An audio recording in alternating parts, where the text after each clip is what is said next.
تو آپ نے ایک تو نیم کی مسواک استعمال کریں. نیم کی مسواک بہت بہترین چیز ہے دانتوں کے لیے. کوئی ٹوتھ پیسٹ ٹوتھ برش نیم کی مسواک کا متبادل نہیں. اور ایسے کیا کریں کہ یہ جو مسواک کراچی میں نیم بہت اعلیٰ کوالٹی کا ہے، ورنہ بعض جگہوں پہ نیم میں وہ کڑواہٹ نہیں ہوتی.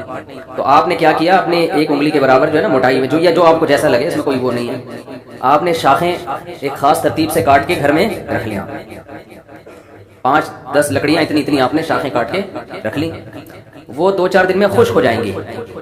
خشک ہونے کا فائدہ یہ ہوتا ہے پھر اس کا برش بن جاتا ہے آرام سے. سمجھتے ہو کہ نہیں سمجھتے؟ تو آپ نے کیا کرنا ہے، رات صبح جب اٹھے آپ تو وہ نیم کی مسواک، نبی صلی اللہ علیہ وسلم صبح اٹھنے کی دعا پڑھتے ہیں، الحمدللہ الذی احیانا بعد ما اماتنا والیہ النشور. تمام تعریفیں اس اللہ کے لیے ہیں جس نے ہمیں موت کے بعد دوبارہ زندہ کیا. کتنا اچھا لگتا ہے اٹھتے ہی سب سے پہلے انسان اللہ کا نام لے. موت کے بعد دوبارہ زندہ کیا، والیہ النشور، اور ایک دن ہم نے دوبارہ اٹھنا ہے اسی کے پاس. اس طرح ہم قبر سے بھی ایک دن اٹھیں گے. جیسے بستر پہ سوتے ہیں ہمیشہ کے لیے نہیں سوتے، ایسے ہی قبر میں جب سوئیں گے تو بھی ہمیشہ کے لیے نہیں. ایک دن آئے گا فرشتہ، چل بھائی اٹھ جا، بہت سو لیا، حساب دے اب جو کچھ کر کے آیا ہے. تو نبی صلی اللہ علیہ وسلم دعا پڑھتے، تو اس کے بعد جو آپ کا سب سے پہلا عمل ہوتا وہ کیا ہوتا؟ مسواک. قضاء حاجت سے پہلے بھی آپ کیا فرماتے؟ مسواک. اور کیسے؟ یہ جو آج کل مسواکوں کا جس طرح سے استعمال ہو رہا ہے، یہ بھی دانتوں کو بیڑا غرق کرنے کا بہت بہترین طریقہ ہے. خوب سمجھ لیں، کیونکہ ایک مسواک کا ایک برش بار بار استعمال ہوتا ہے، پانی لگتا ہے، اس میں سڑان پیدا ہوتی ہے، اسمیل پیدا ہوتی ہے، پانی لگ کے، نمی لگ کے. اور مسواکیں بھی پرانی عجیب ہی حساب چل رہا ہے مارکیٹ میں. اور کچھ مسواکیں تو ایسی ہیں ان میں مسواک کے علاوہ سب کچھ ہے. ڈنڈیاں ہیں مشہور بہت ہیں جی، زیتون کی مسواک ہے، ٹھیک ہے، استعمال کرتے ہیں لوگ. زیتون کی نہ کرنے سے بہتر ہے، لیکن وہ نیم کی مسواک استعمال کریں. یا پیلو کی مسواک نہیں ہوتی جو بہت تیز ہوتی ہے. تو خیر آپ نے کیا کرنا ہے، نیم کی مسواک سرانے رکھ کے سو گئے. جب صبح اٹھتے ہی دانتوں میں چبا کے اس کو گول گول کرنا. بولو نا کیا ہو گیا، ایسے کرنا ہے. دیکھیں یوں دانت کے بیچ میں رکھا، تھوڑا سا آپ کو لگے گا میں یہ نہیں چبا سکتا، بہت سخت ہے نہیں ہے، لیکن لگے گا آپ کو تھوڑی دیر میں نرم ہو جائے گی. چبانا شروع کیا اور گھمانا شروع کیا، چاروں طرف سے نا ہلکی ہلکی نرم ہوگی. یہ آپ یہ نہ سمجھیں یہ ٹائم ضائع ہو رہا ہے آپ کا. ایک تو مسواک کا ثواب ملنا بھی شروع ہو گیا اور دانت آپ کے صاف ہونا شروع ہو چکے ہیں اس عمل کے دوران. آپ کہیں گے ابھی ہم نے دانتوں پہ رگڑنا تو شروع کیا نہیں تو صاف کیسے ہو گئے؟ او بھائی آپ کے منہ سے جو تھوک نکلنا شروع ہوگا نا، لعاب بننا شروع ہوگا، اور مسواک کا جو کیمیکل نکلنا شروع ہوگا، ان کے کمبینیشن سے آپ کا حلق، آپ کا منہ اور یہ سارے جرمز مرنا شروع. اور یہ جو ہمارے مسوڑے آپ کے جو گمز ہیں نا، جب آپ اس کو چباتے ہیں تو وہ بھی کشادہ ہونا شروع ہو جاتے ہیں، ان میں اسپیس بننا شروع ہو جاتی ہے. بلڈ سرکولیٹ کرتا ہے نا. جب مسواک کو آپ چبانا شروع کرتے ہیں تو آپ کے دانتوں میں بلڈ کی سرکولیشن بڑھے گی کہ نہیں بڑھے گی؟ ابے جب چلو گے تو ٹانگوں میں سرکولیشن بڑھتی ہے نا. ہاتھ سے وزن اٹھاؤ گے تو ہاتھ میں بلڈ کی سرکولیشن، تو جب چبانا شروع کرتے ہو تو سرکولیشن بڑھتی ہے. تو آپ کے جو گمز ہیں وہ مسواک کا کیمیکل جذب کرنے کے لیے ریڈی ہو جاتے ہیں. یہ پورا ایک نیچرل پروسیس ہے جو برش میں نہیں ہوتا. برش کو چبایا نہیں آتا، برش گڑ کیا کرتی ہے، وہ بھی صحیح ہے، وہ ایسا نہ وہ بھی چھوڑ دیں، نہ ہونے سے 1000 گنا بہتر ہے، کچھ تو کریں. لیکن مسواک کا الٹرنیٹ نہیں ہے برش. اور مسواک کا جو کیمیکل بالکل آرگینک ہے. آپ کو پتا ہے آج دنیا میں آرگینک چیزوں کی قدر بڑھتی جا رہی ہے. یہ جو کیمیکل ٹوتھ پیسٹ میں ڈالے جاتے ہیں، ہمیں کیا پتا کل تحقیق سے ثابت ہو کہ بیڑا اسی وجہ سے غرق ہوگا. ٹھیک ہے، میں نہیں کہہ رہا، میں کسی ٹوتھ پیسٹ پہ الزام نہیں لگا رہا، لیکن یہ انسانوں کی بنائی ہوئی چیزیں صحیح بھی ہو سکتی ہیں، فائدہ مند بھی ہو سکتی ہیں، اور سائیڈ افیکٹ بھی ہو سکتے ہیں. پیغمبر کبھی ایسی چیز استعمال نہیں کرتے جس میں 1% بھی نقصان کا پہلو، کیونکہ پیغمبروں کی گائیڈنس کہاں سے ہوتی ہے؟ اللہ کی طرف سے. ہر پیغمبر نے مسواک استعمال کی ہے.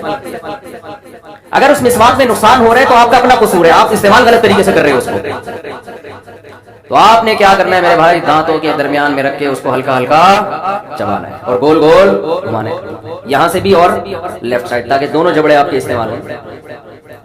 تو اس سے کیا ہوگا کہ آپ کے گمز میں وہ کیمیکل جذب کرنے کی صلاحیت بڑھے گی اور آپ کے دانت تیار ہو جائیں گے کہ ہمیں صاف کرو. بالکل جیسے ہم جب کھانا کھاتے ہیں تو چباتے ہیں تو معدہ ہمارا نگلنے کے لیے تیار ہو جاتا ہے، اور وہ کیمیکل پہلے سے چھوڑنا، بغیر چبائے نکلیں گے تو ہضم نہیں ہوتا.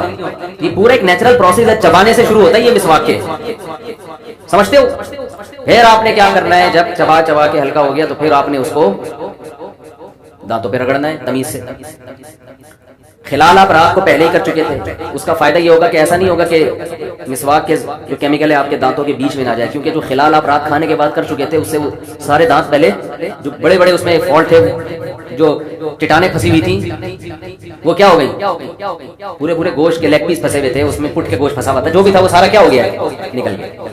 اچھا، ابو داؤد کی حدیث ہے، آپ صلی اللہ علیہ وسلم نے فرمایا جب دانت سے خلال، زبان سے خلال کرو تو نگل لو، جب کسی باہر کی چیز سے خلال کرو تو اس کو باہر پھینکو۔ ابے بھائی کوئی گوشت پھنسا ہوا ہے، آپ نے زبان چلائی، نگل لو اس کو، لیکن جب آپ ٹوتھ پک وغیرہ سے خلال کریں تو نگلے نہیں بلکہ اس کو باہر پھینک دیں۔ اس میں کیا حکمت ہے اللہ ہی جانے۔ تو آپ نے کیا کرنا ہے، اس مسواک کو آپ نے پھر دانتوں پہ گھمانا شروع کیا، اس کی کڑواہٹ آپ کے جو پھیپھڑے ہیں نا ان تک کو صاف کرے گی، آپ کے گلے کو صاف کرے گی، آپ کی ناک کی رطوبات کو خارج کرے گی۔ ایک ایک چیز میں حکمت ہے، یہ سب پہلے کی کروایا جا رہا ہے۔ اس کے بعد جب آپ وضو کرو گے نا تو آپ کی ناک بھی اچھی طرح سے صاف ہوگی، کیمیکل ناک تک، آنکھوں تک پہنچے گا وہ، اور آپ کی نیند کو بھی غائب کر دے گا، آپ فریش ہو جاؤ گے۔ سمجھتے ہو؟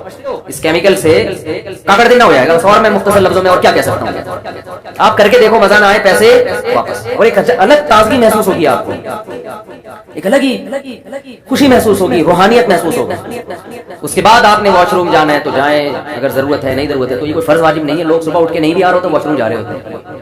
بعض لوگوں کو دیکھیں نماز کے ٹائم پہ لازمی بیت الخلا گھسیں گے، میری آج تک سمجھ میں نہیں آیا بھائی، واش روم کا تو جب تقاضا ہوتا ہے تو نماز کا ٹائم نہیں بھی ہو تو بھی جاؤ، جب تقاضا نہیں ہے تو نماز سے کیا، نماز اور واش روم یہ لازم ملزوم نہیں ہے، سمجھتے ہو؟ لیکن بہرحال ہوتا ہے صبح عام طور پہ لوگوں کو، تو چلے جائیں واش روم سے فارغ ہو کر پھر آپ نے کرنی ہے وضو۔ اور نبی صلی اللہ علیہ وسلم نے خاص طور پہ صبح کے وقت کے بارے میں فرمایا کہ شیطان آپ کی ناک کے نتنوں کے اندر ٹھکانہ بنا کے رات کو بیٹھتا ہے، حدیث کے الفاظ ہیں۔ تو صبح کے وقت جب ناک صاف کی جائے تو اچھی طرح سے کی جائے، پانی اندر تک پہنچایا جائے، پھر خوب اچھی طرح سے ناک صاف کر کے جو ناک میں رطوبات پھنسی ہوئی ہیں ان کو نکالا جائے گا۔ حدیث کے الفاظ ہیں شیطان رات وہاں بیٹھتا ہے۔ یہ حدیثیں اپنے ظاہر پہ نہیں ہوتی، اس کا مطلب ہے کہ وہ اس جگہ کو صاف کرو، وہ درد سر بنے گا آپ کے لیے۔ کتنے لوگ ہیں صبح اٹھتے بس کلی بھی نہیں کرتے، چائے پینا، بیڈ ٹی وی ہے بڑے گھرانوں میں، بڑے گھرانوں میں نا بستر پہ صاحب کو جگانے کے لیے پہلے کیا چاہیے، ٹی۔ وہ مسواک نہیں کرے گا، دانت صاف نہیں کرے گا۔ آپ یہ تکلف نہ بھی کرو، صبح اٹھ کے پہلے برش کر لو، بس یہ بھی کافی ہے بھائی، اتنا ٹینشن میں جانے کی ضرورت نہیں ہے۔ ایسا نہ ہو کہ لوگ اتنا پہلے یوں چباؤ پھر یوں کرو پھر یہ چھوڑو یار، تو کوئی بات نہیں، آپ اٹھو برش کر لو پہلے، اس سے بھی فریش ہو جاؤ گے، ٹھیک ہے۔ تو اور ٹوتھ پیسٹ جو ہے نا، کمپنیوں کے اشتہار دیکھ کے، ایڈورٹائز دیکھ کے نہ لو، کسی ڈاکٹر سے پوچھو کہ کون سا کرنا چاہیے۔ ہمارے ہاں چیزیں خریدی جاتی ہیں ایڈورٹائز دیکھ کے کہ کس کا ایڈورٹائز زیادہ آ رہا ہے، حالانکہ عین ممکن ہے جس چیز کچھ ایڈورٹائز زیادہ آ رہا ہے وہ سب سے زیادہ نقصان دہ، وہ اسی وجہ سے ایڈورٹائز۔ اور پہلے ڈاکٹر کے اپنے دانت بھی دیکھ لو، ہاں، کہ اگر آپ کو اتنا دانتوں کا پتہ ہے تو اپنے کیوں ایسے خراب ہوئے ہیں آپ کے۔ اگر وہ کوئی معقول عذر بتاتا ہے کہ قدرت کی طرف سے بھی بعض لوگوں کے ہوتے ہیں تو ایک الگ بات ہے، وہ تو پھر اللہ کی طرف سے ہے نا۔ اچھا خیر، ہم کہاں چلے گئے؟ تو نبی صلی اللہ علیہ وسلم ہمیں یہ بتا رہا تھا کہ آپ صبح اٹھ کے جب اس طرح سے خاندانی طریقے سے مسواک کریں گے، مزہ نہ آئے پیسے واپس، آپ کے منہ میں خوشبو پیدا ہوگی۔ دیکھو ٹوتھ پیسٹ کی خوشبو نہیں ہوتی، ٹوتھ پیسٹ آپ کے منہ کی بدبو کو دور تو کر دیتا ہے لیکن اس میں خوشبو نہیں ہوتی۔ مسواک والے جو ہوتے ہیں نا ان کے قریب جاؤ، ایک الگ سے آپ کو اچھی اسمیل آئے گی، ایک الگ سے معدے تک کو فائدہ پہنچاتی ہے نیم کی مسواک، پیٹ کو فائدہ پہنچاتی ہے۔